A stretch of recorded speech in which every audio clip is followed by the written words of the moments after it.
નમસ્કાર, આપ જોઈ રહ્યા છો નિર્માણ ન્યૂઝ કાર્યક્રમ ટુ ધ પોઈન્ટ સાથે આપની સમક્ષ હું છું પ્રીતિ તિવારી।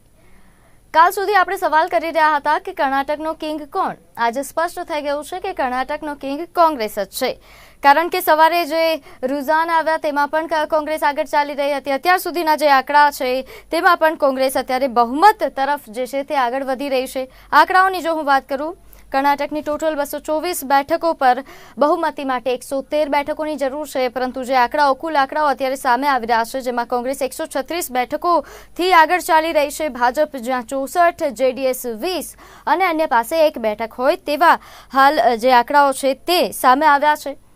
ત્યારે આજે આપણે ચર્ચા આ જ કરવી છે કર્ણાટક જે ઇલેક્શન છે તેને લઈને કોંગ્રેસે જે જીત હાંસલ કરી છે તેની પાછળ કયા મુદ્દાઓ જવાબદાર રહ્યા અને ભાજપની આટલી કારમી હાર પાછળના કારણો શું છે તેને લઈને ચર્ચા કરવી છે। અને આપણી સાથે આ ચર્ચા કરવા માટે જોડાયેલા છે રાજુ શુક્લ, નેતા ભાજપ, સાથે પ્રશાંત ગઢવી, રાજકીય વિશ્લેષક, તેમજ સાગર શાહ, નેતા કોંગ્રેસ આપણી સાથે ઉપસ્થિત છે। આપ ત્રણેયનું નિર્માણ ન્યૂઝ પર સ્વાગત છે। સૌથી પહેલા તો હું આપ ત્રણેયની પ્રતિક્રિયા લેવા માંગીશ। આજે જીત તરફ કોંગ્રેસ પ્રયાણ કરી રહી છે, જીત થઈ ચૂકી છે, સૌ કોઈએ માની લીધું છે કે ભાજપે હાર પણ સ્વીકારી લીધી છે। સૌથી પહેલો સવાલ રાજુભાઈ આપને જ પૂછવા માંગીશ, ભાજપની જે આ હાર થઈ છે તેની પાછળના કારણો આપ શું જોઈ રહ્યા છો? સૌપ્રથમ કર્ણાટકની જનતાએ જે જનાદેશ આપ્યો એને ભારતીય જનતા પાર્ટી માથે ચડાવે છે અને જે પ્રકારે સેવા કરવાનો મોકો આપ્યો છે એ સેવા કરવામાં અમે લોકો પાછી પાની નહીં કરીએ। જે પ્રકારે કોંગ્રેસને સીટો વધારે મળી છે અમારા કરતા અને સેકન્ડ હાઈએસ્ટ ઉપર બીજેપી છે, તો વિપક્ષની ભૂમિકામાં અમે કર્ણાટકની જનતાનો અવાજ બનીશું અને ભવિષ્યની અંદર કર્ણાટકની જનતાની સુખ દુઃખમાં અમે સાથ નિભાવીશું। જી સાગરભાઈ, પહેલા તો શુભકામનાઓ। આજે જીત તરફ જીત મળી ચૂકી છે, શું કહેશો? પ્રતિક્રિયા શું છે?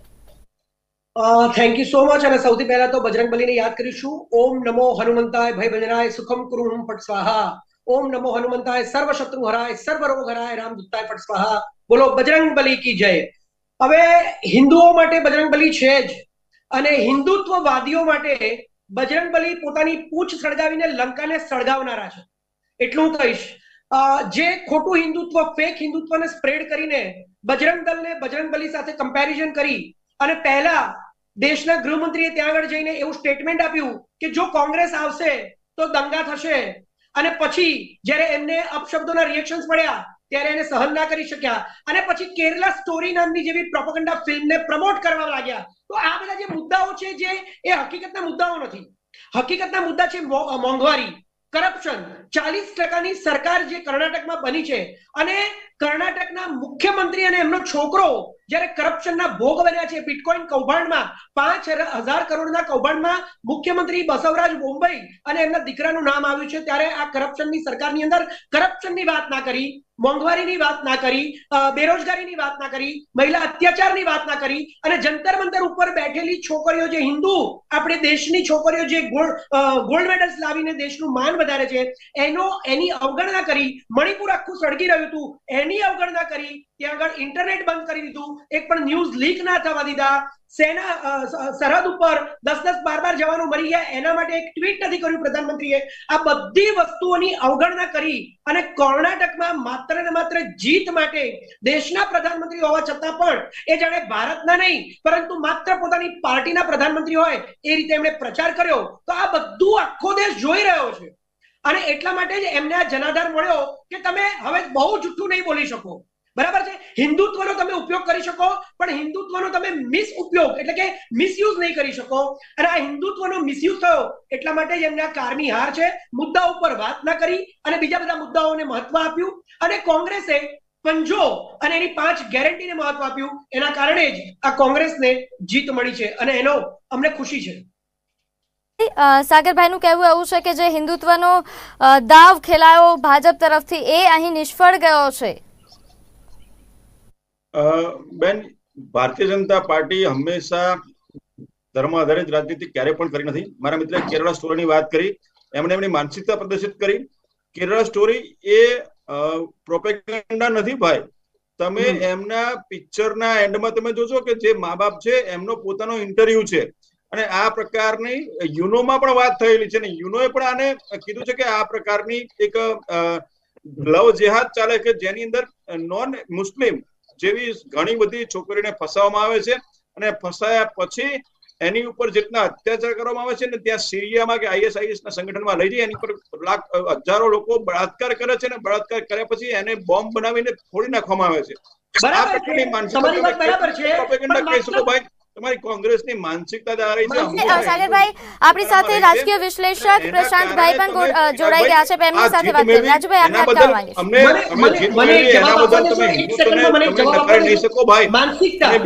રાજુભાઈ સાગરભાઈ 2 મિનિટ આપણી સાથે રાજકીય વિશ્લેષક પ્રશાંતભાઈ જોડાઈ ગયા છે. પહેલા તેમની સાથે પણ વાત કરી લઈએ. પ્રશાંતભાઈ, નિર્માણ ન્યૂઝ પર આપનું સ્વાગત છે. સૌથી પહેલો સવાલ, આજે જે આંકડાઓ સામે આવી રહ્યા છે કોંગ્રેસની આ સ્પષ્ટ બહુમતી અને ભાજપની આ કારમી હારને આપ કઈ રીતે જોઈ રહ્યા છો? એટલે હવે ચૂંટણી પતી ગઈ છે, પરિણામ આવી ગયા છે. પરિણામને આધારે કોંગ્રેસ સ્પષ્ટ બહુમતીના મેજિક ફિગરથી ઘણી ઉપર જઈ ચૂકી છે. આશા રાખીએ કે આજ મેજિક ફિગરનું સન્માન થાય, રાજ્યપાલ તરફથી એમને આમંત્રણ મળે, લાર્જેસ્ટ પાર્ટી બહુમત છે, સરકાર રચે અને એ સરકાર 5 વર્ષ ચાલે. 5 વર્ષ સરકાર ચાલવા પણ દે, કારણ કે અત્યાર સુધી શું હતું, બહુમતના આંકડાથી બહુ જ નજીક આજુબાજુ રહેવાતું, એટલે ઓપરેશન લોટસ હેઠળ ક્યાંક ને ક્યાંક આંકડો નીચે ઉતરી જતો હતો, સરકાર અસ્થિર થતી હતી.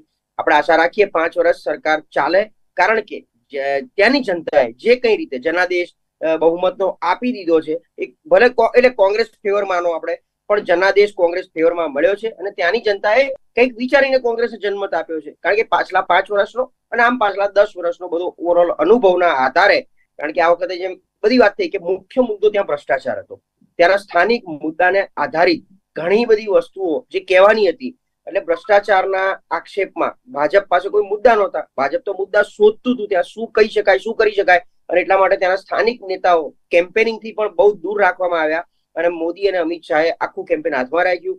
કોંગ્રેસે ખૂબ જ સ્થાનિક મુદ્દાઓની ચર્ચા કરી, સૂક્ષ્મ સ્વરૂપે વાતો કરી, ક્યાંક ખેડૂતોની વાત હોય, ક્યાંક ગેસના સિલિન્ડરની, મોંઘવારીની, બેરોજગારીની, ભ્રષ્ટાચારની વાત હોય, અને ત્યાંની જનતા બહુ ક્લિયર હતી કે મેન્ડેટ જેને પણ આપીશું, એ પછી કોંગ્રેસ હોય, ભાજપ હોય કે જેડીએસ, સ્પષ્ટ બહુમતથી આપીશું, જેથી અમને પણ ભવિષ્યમાં ખીચડી સરકારની અસર લાગુ ના પડે, અસ્થિર સરકાર ના મળે. એટલે જનાદેશ મળ્યો છે. હવે આપણે એટલે રાજકીય પક્ષો ચિંતા એ કરવાની છે કે અમે જીત્યા તો કેવી રીતે જીત્યા છે અને હવે આગળ શું કરવાનું છે, હાર્યા તો કેમ હાર્યા છે, અને અહીં હાર્યા છે તો એની અસર બીજે ક્યાંય પણ થવાની છે કે કર્ણાટક એક અપવાદ સ્વરૂપ હતું એટલે હાર્યા છે, એનું મનોમંથન કરી વિપક્ષમાં બેસી અને ત્યાં કામ કરવાના છે. જેડીએસ ખૂબ જ એમ જેને કહેવાય કે બહુ નાની નાની પેલાથી આયા છે, 20 ઉપર ઉતરી ગયું છે. આપણને એવું લાગતું હતું કે આ ઇલેક્શન જેડીએસ ની શાખ ઉપર છે, કારણ કે આનાથી એનું અધપતન થઈ ગયું છે. પાછું ઊભું થશે કે કેમ? કોંગ્રેસ ભારત જોડો યાત્રા પછીની આ પહેલી એક સારી સફળતા પ્રાપ્ત કરી છે. કર્ણાટક આમ ભલે સાઉથ ઇન્ડિયાનું એક પ્રવેશ દ્વાર કહેવાય, પણ એ પ્રવેશ દ્વારમાં કોંગ્રેસે બહુ સારી એવી સફળતા લીધી. રાહુલ ગાંધીની એક આખી બદલાયેલી ઇમેજ પછી કર્ણાટકમાં આટલી સારી સફળતા મળી છે. તો આપણે એવું માનીએ કે આ જ ઇમેજ થકી અને આ જ યાત્રાની સફળતા આગળના રાજ્યોમાં પણ ચાલુ રહે, કારણ કે ભૂતકાળમાં 2018ના તો આજે પ્રશાંતભાઈએ જણાવ્યું કે ભાજપની હાર પાછળના મોટું કારણ આ પણ રહ્યું છે કે આમ તો બધી જ જગ્યાએ જ્યાં જીતતું હોય છે ભાજપ, ત્યાં મોદી અને અમિત શાહનો જે આ ચહેરો છે, તેમનું જે મેજિક છે તે કામ કરતું હોય છે, પરંતુ અહીં આ મેજિક કામ નથી કર્યું અને સાથે અહીંના જો એક સ્થાનિક ચહેરો, એક મજબૂત ચહેરો જે દેખાડવાની જરૂર હતી તે ભાજપ દેખાડવામાં નિષ્ફળ રહી. ભારતીય જનતા પાર્ટીએ હંમેશા બંધારણને આધારિત વાત કરી છે. આની અંદર સ્થાનિક પ્રશ્નો ઘણા બધા હોય અને સ્થાનિક પ્રશ્નોની ચર્ચા પણ કરી છે, પરંતુ ક્યાંક અમારી ત્યાંની સ્થાનિક નેતાગીરીના કારણે ક્યાંક આ દિવસો આવ્યા છે એનો અમે લોકો ભારતીય જનતા પાર્ટી તરફથી જનાદેશ માથે ચડાવીએ છીએ. પરંતુ હવે મારા મિત્રને હું જણાવું કે હવે ઈવીએમ બરાબર થઈ ગયું, લોકતંત્ર ખતરામાંથી બહાર નીકળી ગયું. ઘણા જે આક્ષેપો થતા હતા ઇલેક્શન કમિશન પર, એ પણ બધા દૂર થઈ ગયા, બધું જ પ્રમાણિકપણે થઈ ગયું. એના માટે થઈને કોંગ્રેસ જીતી ગઈ. હવે ઈવીએમ નો ખતરો છે એવું નહીં કહી શકે. હવે પછીના કોઈ પણ ઇલેક્શનની અંદર જયારે હારશે ત્યારે ઈવીએમ હરાવ્યા અને જીતે ત્યારે અમે લોકો જીત્યા. એટલે આ લોકોની બે મોઢાની વાતો હતી. કર્ણાટકની જનતાની સેવા કરવાની અમને વિપક્ષો મોકો આપ્યો છે, તો અમે લોકો વિપક્ષની અંદર પણ સારી રીતે વાત કરીશું. અમે ક્યાંય કોઈ પણ પ્રકારનું કોઈ ધાર્મિક તુષ્ટિકરણની વાત ક્યારેય કરી નથી, કરવાના પણ નથી. અનામતનો મુદ્દો જે લઈને આવ્યા હતા, અનામતના મુદ્દાની અંદર બંધારણની અંદર લખેલું છે કે કોઈ ધર્મ આધારિત અનામત તમે આપી ના શકો. ભારતના બંધારણને સર્વે સર્વા ગણી અને અમે લોકો એ પ્રકારની અનામત નીતિ પણ અપનાવેલી છે. માટે જે કર્ણાટકની જનતાએ અમને જનાદેશ આપ્યો એની ઉપર અમે લોકો નિર્ભર છીએ અને અમે એ આદેશને સ્વીકારીએ છીએ.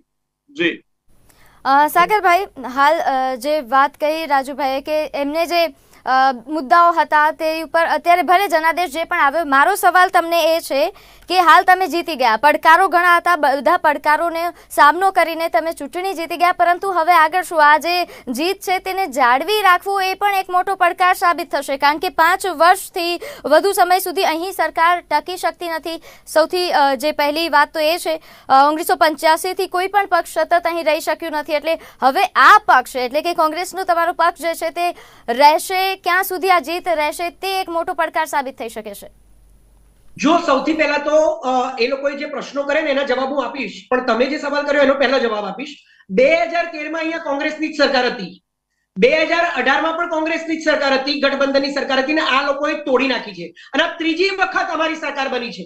એટલે સળંગ 3 ટર્મથી 15 વર્ષ કહેવાય આમ જોવા જાવ તો સળંગ 3 ટર્મથી આ કર્ણાટકની જનતાએ માત્ર કોંગ્રેસને ચૂંટી છે. હવે તમે સરકાર તોડી નાખો, ખરીદી લો કે વિધાયકોને તોડી નાખો અને નાટકો કરો તો પછી એમાં જનતા તો કોંગ્રેસના પક્ષમાં જ છે, બરાબર છે, અને કોંગ્રેસને જ જનતાએ ચૂંટી છે. અને તમને કહું કે જે કર્ણાટકની અંદર કોંગ્રેસના જે ગઢ કહેવાય છે ને, અરે ભારતીય જનતા પાર્ટીના ગઢ, એની અંદર પણ કોંગ્રેસને જનાધાર મળ્યો છે. સૌથી પહેલા તો તમે વાત કરો તટીય કર્ણાટક. આ તટીય કર્ણાટક તો કોસ્ટલ જે છે એ તો માત્ર ને માત્ર ભારતીય જનતા પાર્ટીનો ગઢ છે, એની અંદર પણ લગભગ કોંગ્રેસે જોરદાર પ્રદર્શન કર્યું છે. મહારાષ્ટ્ર કર્ણાટકની વાત કરીએ તો મહારાષ્ટ્ર કર્ણાટકમાં તો એવું કહેવાય છે કે ત્યાં આગળ જો ભારતીય જનતા પાર્ટી પ્રચાર ના કરે ને તોય પણ ત્યાં આગળ સીટ આવી જાય, ત્યાં પણ જોરદાર કોંગ્રેસનું પ્રદર્શન થયું છે. અને જે સેન્ટ્રલ છે મધ્ય કર્ણાટક, ત્યાં તો જેડીએસ નો ગઢ છે, ત્યાં પણ કોંગ્રેસની જીત થઈ છે. એટલે 2013, 2018 અને 2023 3 ટર્મથી કોંગ્રેસ જીતે છે. લોકોના દિલમાં માત્ર કોંગ્રેસ છે. ભારત જોડો યાત્રા પછી આ પહેલું નહીં, હિમાચલ પ્રદેશ પણ અમે જીત્યા છે અને આ બીજું રાજ્ય છે. અમારી સરકારો તો જે વાયદા કરે છે ને એ વાયદા પૂરા પણ કરે છે. એ અમે લોકો હિમાચલ પ્રદેશમાં, રાજસ્થાનમાં અને છત્તીસગઢમાં 500 રૂપિયામાં ગેસનો બાટલોથી લઈ ખેડૂતોના દેવા માફ કરી અને જૂની પેન્શન યોજના ચાલુ કરી છે. અને આ લોકોએ 2018માં જે ગઠબંધનની 3 વર્ષની સરકાર બનાવી એની અંદર 600 વાયદા કર્યા હતા. એ 600 વાયદામાંથી 10% એટલે 60 પ્રોમિસ પણ પૂરા નથી કર્યા અને માત્ર નાટકો કરે છે. હવે માનસિકતાની જે વાત કરતા હતા ને એનો જવાબ આપું કે તમે તો કાશ્મીર ફાઇલ પણ પ્રમોટ કરી હતી. નરેન્દ્ર મોદીનું સ્ટેટમેન્ટ હતું कि हमें तो ये फिल्म बहुत अच्छी लगती है, अगर आपको ये फिल्म अच्छी नहीं लगती है ना तो आप दूसरी फिल्म बनाइए. अरे भाई તમે પ્રધાનમંત્રી છો, ફિલ્મ પ્રમોટર છો, અને પછી પણ કાશ્મીરમાં તમે 370 બ્રેક કરી, કાશ્મીર ફાઇલ હિટ કરી. કયા એક સિંગલ કાશ્મીરી પંડિતને તમે કાશ્મીરમાં સેટલ કર્યા છે? કોઈને નથી કર્યા. અને હવે કેરલા સ્ટોરીની વાત કરો છો, એમાં માત્ર 3 છોકરીની વાત છે, એ 3માંથી 2 છોકરીઓ. તો સાગરભાઈ, એમને પહેલા તમે એમ કહેતા હતા જ્યાં હાર થઈ ત્યાં ઈવીએમ નો સવાલ આવતો હતો, તો હવે ઈવીએમ વાળો સવાલ ક્યાં ગયો? આ પ્રોપેગેન્ડા ફિલ્મ જ છે. લોકતંત્રનો સવાલ ક્યાં ગયો? જી રાજુભાઈ, આપ શું કહેવા માંગતા હતા? મારા મિત્રને હિન્દુત્વથી અને હિન્દુઓથી એલર્જી હોય હું સમજી શકું છું. મુસ્લિમ તૃપ્તિકરણના લોકો બાદશાહો છે. ચિરાગભાઈ વચ્ચે નથી બોલ્યો, તમારી ચિરાગભાઈ વચ્ચે નથી બોલ્યો, પછી એન્ડ સુધી નહીં વચ્ચે બોલી શકો. તમે એન્ડ સુધી વચ્ચે નહીં બોલી શકો, એન્ડ સુધી વચ્ચે નહીં બોલી શકો ચિરાગભાઈ. જી સાગરભાઈ, આપને અટકાવવા માંગીશ, આપને બોલી લીધું. સાગર રાજુભાઈને સાંભળી લઈએ. આ પ્રકારની વાત થઈ ચૂકી છે અને જે મુસ્લિમોએ વાત કરી લીધી, આપે જીત પણ હાંસલ કરી લીધી છે, તો આપણે સાંભળી લઈએ રાજુભાઈ. ઘટના પર આધારિત ફિલ્મ છે અને કાશ્મીરની અંદર જે પંડિતોની ઉપર જે પ્રકારના અત્યાચાર થયા એને પણ બતાવવામાં આવ્યા હતા. તમને નહીં ગણાય, નહીં પોસાય. રાજુભાઈ, આજે હિન્દુત્વની વાત કરી રહ્યા છો રાજુભાઈ, જો એટલું જ ઇમ્પોર્ટન્ટ હતું તો અહીં આ મુદ્દા પર જીત કેમ હાંસલ નથી થઈ? અત્યાર સુધી અંદર ઇમામભાઈના ફતવો તમે લોકોએ બહાર પડાયા છે. કોર્ટની અંદર પણ તમે લોકોએ રામ મંદિરનો વિરોધ કર્યો હતો. તમે રામને કાલ્પનિક કીધા હતા. 2007માં તમારા યુપીની સરકારે 2007માં સાગરભાઈ, રાજુભાઈ, જી રામને કાલ્પનિક કીધા હતા. જી, આપ બંને અટકાવવા માંગીશ. આપણી સાથે રાજકીય વિશ્લેષક છે સાગરભાઈ. મદ્રેસાઓને પ્રોત્સાહન આપ્યું છે તમે લોકોએ હંમેશા. જી, આપ બંનેને અટકાવવા માંગીશ. પ્રશાંતભાઈ, હાલ જે જીત હાંસલ કરી છે કોંગ્રેસે, એની પાછળના કારણો આપ શું જોઈ રહ્યા છો? કારણ કે અહીં સ્થાનિક જે આગેવાન છે તે મજબૂત હતું. આપ બંને ચૂપ રહેશો, આપ બંને પાસે હું આવીશ ફરીથી. વાત કરતા હતા તમારા મોઢામાં હિન્દુ તો શોભતું નથી. જી રાજુભાઈ શોભે છે બાઈક માટે તમે કાશ્મીરના જવાનો રેપિસ્ટ કીધા હતા. તમે જી આપ બંનેની વાત સાંભળીશું. પ્રશાંતભાઈ આપણી સાથે હાજર છે, તેમની વાત સાંભળીએ. પ્રશાંતભાઈ, હાલ જે કોંગ્રેસની જીત થઈ છે તેની પાછળના કારણો આપ શું જોયા? સ્થાનિક આગેવાન ક્યાં મજબૂત હતું એ કે પછી કેન્દ્રીય નેતૃત્વ? તમારા મોઢે હિન્દુની વાત શોભતી નથી. અને પછી તમને કહી દઉં કે જ્યારે સ્ટ્રાઇક કરી તમે પુરાવા માંગ્યા હતા અને ભારતના રસ્તે તમે આ ડિબેટ છે. ડિબેટમાં મુદ્દા જી સાગરભાઈ, રાજુભાઈ માફ કરજો, આપ બંને પાસે હું પછી આવીશ. પહેલા પ્રશાંતભાઈ પાસે જઉં છું. પ્રશાંતભાઈ, કોંગ્રેસની આ જીત પાછળના કારણો આપ શું જોઈ રહ્યા છો? સ્થાનિક આગેવાન ત્યાં જે છે તે મજબૂત હતા એટલા માટે કોંગ્રેસ જીતી છે કે પછી જે ત્યાં કેન્દ્રીય નેતૃત્વ દ્વારા આ વખતે જે પ્રચાર કરવામાં આવ્યો? આ વખતે એવું કહી શકાય ચોક્કસ. મેં કીધું એમ કે ભાજપ પાસે તે સ્થાનિક કક્ષાએ મુદ્દામાં એટલા માટે કારણ કે એમની સરકાર ચાલુ હતી, ભ્રષ્ટાચારનો સૌથી મોટો મુદ્દો હતો, જેનો જવાબ પણ આપી શકે એવી પરિસ્થિતિમાં એ લોકો નહોતા. એની સામે યસ, કોંગ્રેસમાં બે મોટા માથા જેને કહેવાય ડીકે શિવકુમાર અને સિદ્ધારામૈયા, એ બે સ્થાનિક એટલા મોટા કદ્દાવર અને વત્તા જગદીશ શેટ્ટાયરનું કોંગ્રેસમાં આવવું, જે એક સમયના ભાજપના મુખ્યમંત્રી રહી ચૂકેલા છે. અને જે રીતે કર્ણાટકનું ડિઝાઇન તમે જુઓ, એક તમે કીધું સૌથી પહેલા સાઉથનું સ્ટેટ, એટલે આખા ઇન્ડિયામાં શિક્ષિત રાજ્યોમાં પહેલા 5 રાજ્યોના તમે નામ બોલો એમાં કર્ણાટક આવે છે. એટલે શિક્ષિત પ્રજા હંમેશા મુદ્દા આધારિત વાત કરવા માંગે છે.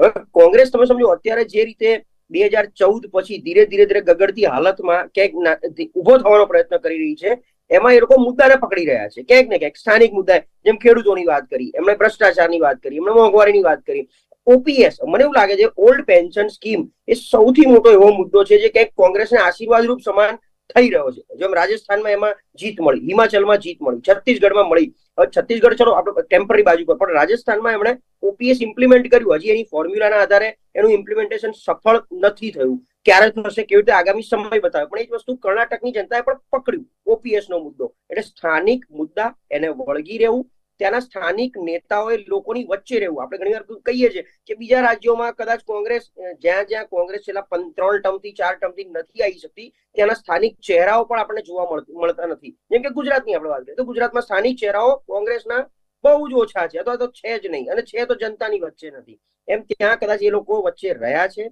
એમણે કામ કર્યા છે. અને ભાજપમાં એવું હતું કે છેલ્લા 10 વર્ષથી આપણે જોઈ રહ્યા છે બધા જ હોય કે ભાજપ કે જે કેન્દ્રીય નેતૃત્વ હોય ને એમના ચહેરા પર ક્યાંક ઇલેક્શન જીતવાની બહુ બધી વાતો આવતી હતી.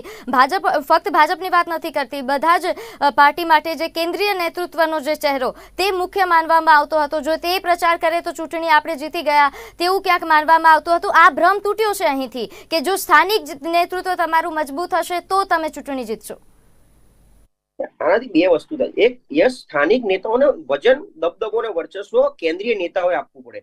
જેમ કે દરેક જગ્યાએ મોદી સાહેબ ને અમિત શાહ પહોંચી જાય અને જેપી નડ્ડા હોય, એમ આમાં પક્ષે રાહુલ ગાંધી, પ્રિયંકા ગાંધી ઉપર, અને આમાં એવું હતું મલ્લિકાર્જુન ખડગે રાષ્ટ્રીય અધ્યક્ષ, પહેલી વાર નોન ગાંધી રાષ્ટ્રીય અધ્યક્ષ, અને પોતે કર્ણાટક થી બિલોંગ કરે, અને કર્ણાટકમાં ચૂંટણી હોય એટલે એમની પણ શાખ દાવ ઉપર લાગેલી હોય. પણ એની સાથે સાથે સ્થાનિક નેતાઓ કે જેમણે ખરેખર સાચા અર્થમાં પ્રજાની વચ્ચે રહેવાનું છે, રહ્યા છે. એટલે આ વખતે બીજું મેં કીધું કે ભારત જોડો યાત્રા, રાહુલ ગાંધીનું લોકસભા સસ્પેન્શન જે થયું એના પછીની એમની ચૂંટણી તમે યાદ કરો. મારે એટલા માટે યાદ કરાવવું છે કે ચિકમંગલુરમાં સભા હોય, પ્રિયંકા ગાંધી એમને એમ કે જેવી રીતે ઇન્દિરા ગાંધીને કમબેક કરવું હતું અને ચિકમંગલુર આવ્યા, એમ મારો ભાઈ જેનું સસ્પેન્શન થયું છે એને પણ તમારે સારી રીતે આગળ લઈ જવો છે ફરી પાછો લોકસભામાં, એટલે અમને સપોર્ટ કરો. વત્તા ત્યાંની સ્થાનિક લોકોની વાતો કરી, મેં જેમ કીધું એમ. હવે ડેફિનેટલી ભાજપ પાસે બીજા બધા મુદ્દા હોય કે ના હોય, પણ રાષ્ટ્રીય મુદ્દા રામ મંદિર, 370 એને હિન્દુત્વ, આ 3ની વાતના આધારે, અને હજી બીજું ઘણું બધું લાઇનઅપ છે આ વર્ષે આપણે સૌ જાણીએ છીએ, એટલે એને લઈને લોકો પ્રચાર કરે છે. પણ સ્થાનિક નેતા અને સ્થાનિક મુદ્દા હશે ત્યાં જ આ વસ્તુ થશે. અને એટલા માટે જ હજી ક્યાંક ને ક્યાંક રિજનલ પાર્ટીઓ નાની મોટી જીવિત છે. તમે જુઓ જેટલી પણ વિપક્ષ એકજૂટતાની આપણે વાત કરી રહ્યા છે આખા દેશવ્યાપી, જે નીતિશ કુમાર કરી રહ્યા છે, એ સ્થાનિક પક્ષો એટલે રિજનલ પાર્ટીના આધારે આ બધી વાત કરી શકાય છે. એટલે રિજનલ મુદ્દા અને રિજનલ પાર્ટી અને સ્થાનિક નેતાઓ થકી જ આ વસ્તુને જીવંત રાખી શકાશે. એટલે સ્થાનિક નેતાઓને તો વજન આપવું જ પડશે. સાગરભાઈ, હાલ જે ભાજપનું હવે કહેવું છે કે શું હવે લોકતંત્ર ખતરામાં નથી, શું હવે ઈવીએમમાં ખરાબી નથી?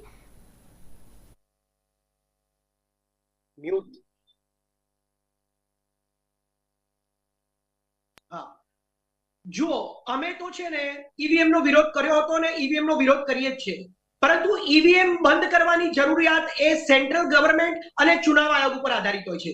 જ્યારે એ લોકો નથી કરી રહ્યા અને ચૂંટણી આની ઉપર જ લડી રહ્યા છે, તો પછી જે રિઝલ્ટ આવે એ અમે સ્વીકારીએ છીએ. અત્યારે કે અમે બહાર નીકળ્યા છે, જેમાં હાર્યા છે એ પણ એના પરિણામો પણ અમે સ્વીકાર્યા જ છે ને.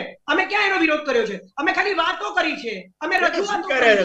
તમે દર વખતે એવું બોલો છો ભાઈ, હવે તમે વચ્ચે ના દર બોલો, વખતે બીજાને એવું બોલો છો બોલવા દો ભાઈ. કે પછી હું બોલીશ તો તમને સવાલ ઈવીએમ ના નહીં કારણે થાય. હાર્યા. તમે વચ્ચે નહીં ઈવીએમ બોલો. બંધ કરો. તમે હવે વચ્ચે ઈવીએમ નહીં લાવ્યું બોલો. કોણ? તમે ઈવીએમ વચ્ચે કોની નહીં સરકારમાં બોલો. આવ્યું ભાઈ? તમે ચલો વચ્ચે ભાઈ, નહીં ઈવીએમ બોલો. કોની સરકારમાં આવ્યું? તમારી જ સરકારમાં આવ્યું હતું લે ઈવીએમ. સાગરભાઈની વાત. ઈવીએમ જી, રાજુભાઈ. તમે હારો છો એવું તમે જી રાજુભાઈ, હું આપની પાસે આ જ સવાલ લઈને આવું છું. હારી ગયા છો જી ઈવીએમ ના મતે. જી રાજુભાઈ, આપણે સાગરભાઈને સાંભળી લઈએ. જી સાગરભાઈ બોલો. હે ને? આ પ્લીઝ વચ્ચે બોલવાની આદત છે ને બહુ ખરાબ છે.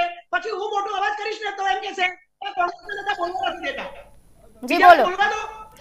હા, એટલે રાહુલ ગાંધીની ભારત જોડો યાત્રાએ એમની જે ઇમેજ બનાવી હતી, અને નેશનલ લેવલના નેતા છે, અને સ્મૃતિ ઈરાની હંમેશા એ લોકોને ટાર્ગેટ કરે છે, અને યુપી ની અંદર એવું કહ્યું હતું કે લડકી હું લડ શકતી હું એવું સૂત્ર આપ્યું, પણ લડકી લડી તો શકતી નથી.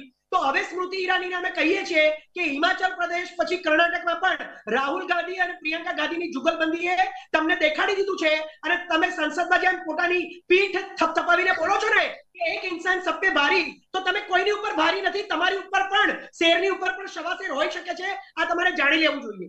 આ હું કહેવા માંગુ છું. રાજુભાઈ શું કહેશો? સાગરભાઈનું કહેવું એવું છે કે હવે એમના જે નેશનલ નેતા, કેન્દ્રીય નેતા જે છે તે મજબૂત થઈ ગયા છે, એટલે હવે ઈવીએમ માં પણ ખરાબી નથી. ઈવીએમમાં ખરાબી છે, ઈવીએમમાં ખરાબી છે, પણ તમારે કાઢવાની હોય ને તો સેન્ટ્રલ ગવર્મેન્ટ કાઢે અથવા તો ચુનાવ આયોગ કાઢે. જો એ લોકો ના કાઢે તો અમારે તો જે સ્થિતિ હોય એમાં અમારે તો લડવું જ પડે ને. સાગરભાઈ ની સુડી વચ્ચે સોપારી જેવી હાલત છે. બહુ સજ્જન માણસ છે, એને બોલવું પડે. તમે સમજો કે છેલ્લી પ્રતિક્રિયા જી બોલી રાજુભાઈને બોલવા દઈએ. એમનો મ્યુટ કરો અવાજ, એમને ખબર પડે શું બોલું છું એવું. જી આપ બોલો. તમે વચ્ચે બોલો, તમે સૂત્રોચ્ચારની વાત કરીને જેએનયુ માં ભારત રે ટુકડે સૂત્રોચ્ચાર તમારા નેતા બોલ્યા હતા. તમે અફઝલ ગુરુની ફાંસી ઉપર શર્મિંદા તમારા નેતાઓ હતા, અમારા નેતાઓ શર્મિંદા નહોતા. એટલે તમે સમજો કે આ પ્રકારની માનસિકતા તમારી છે. એટલે હંમેશા ભારતે રાષ્ટ્રવાદી વિચારધારાની વાત કરી છે. આ કર્ણાટકની અંદર ક્યાંક ને ક્યાંક અમે લોકો ક્યાંક મુદ્દા આપવામાં નબળા પડ્યા હોઈશું, જેનું આ પરિણામ છે. અમે જનતાનો આદેશ સ્વીકારીએ છીએ, પરંતુ જ્યારે શિક્ષણની વાત હતી ત્યારે મેં સ્વાસ્થ્યની પણ વાત કરી હતી કર્ણાટકમાં, શિક્ષણની પણ વાત કરી હતી કર્ણાટકની અંદર. અમે જી જી જી જી માફ કરજો રાજુભાઈ, સમયનો અભાવ છે હાલ. જે છે તે કાર્યક્રમ સમાજ. છેલ્લી પ્રતિક્રિયા પ્રશાંતભાઈ આપની. હાલ જ્યારે કોંગ્રેસની જીત થઈ છે, હજુ આગળ ઘણી બધી ચૂંટણીઓ બાકી છે, વિધાનસભાની ચૂંટણીઓ બાકી છે, 2024ની મોટી લોકસભાની ચૂંટણી છે. આ જે પરિણામ આવ્યું છે તેની અસર કેવી પડશે?